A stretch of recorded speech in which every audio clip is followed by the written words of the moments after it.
আলভির বিরুদ্ধে আমি সুষ্ঠু বিচারটা চাচ্ছি, তার জন্য সুষ্ঠু বিচার হোক। আর তিথি দুজনেই সুষ্ঠু বিচার হওয়া দরকার। তারা যা করেছে, একজনকে মার্ডার করে ফেলেছে, এক কথায় বলা চলে।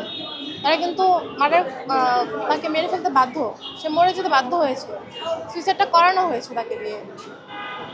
এই জন্য আমরা সুষ্ঠু বিচার চাচ্ছি, তাকে বয়কট করে দেওয়া হোক, তাকে বয়কট করে দেওয়া হোক। আর এসব পুরুষের আমার মনে হয় বেঁচে থাকার কোনো দরকারই নেই, অধিকার থাকে না। কারণ সে 15-16 বছর সংসার করে এসে যদি বলে তার কোনো ফিলিংস নাই তার জন্য এখন, সে তাহলে কি ভালোবাসলে কদিন? তারা পালিয়ে বিয়ে করেছে পরিবারের বিরুদ্ধে গিয়ে, তারপরে যদি বলে এইটুকু ভালোবাসা সে দিতে পারে নাই, সে নেপাল থেকে আসতে পর্যন্ত পারে। নেপাল থেকে আসতে তো এত সময় লাগে না, কতটুকু টাইম লাগে?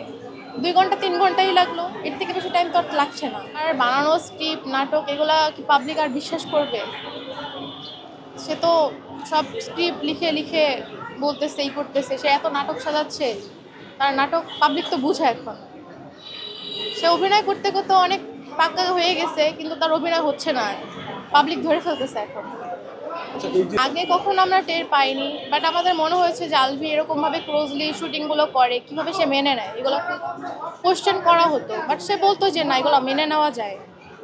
সে হয়তো বাধ্য হয়েই বলতো। আর তাদের সংসারে কোনো ঝামেলা ছিল বা না ছিল এটা বোঝাই যায়নি, কারণ আমি মনে করতাম তারা খুবই হ্যাপি। তাদের যত ব্লগই দেখতাম, সব ভিডিওতে দেখতাম, খুবই হ্যাপি থাকতো তারা। হুট করে জিনিসটা দেখে এখন এত ট্রমাটাইজ লাগতেছে, দেখে মনে হচ্ছে যে খুবই খারাপ লাগছে জিনিসটা দেখে। আচ্ছা, আর তাদের তো সংসারে একটা সন্তান আছে এবং তার বিষয়ে আসলে কি কিছু বলা আছে? তার বিষয়ে তার উপর দিয়ে অনেক বাজে কিছু যাচ্ছে। রিজিক ছেলেটা খুবই কষ্ট পাচ্ছে, কারণ সে মা ছাড়া কিছুই বোঝে না, সবসময় মার কাছে থাকে। আর তার বাবার বোঝা উচিত ছিল যে তার ছেলেটা আছে বাংলাদেশে, তার আসা উচিত ছিল ছেলেটার জন্য হলেও, সে ছেলেটার জন্য হলেও আসেনি।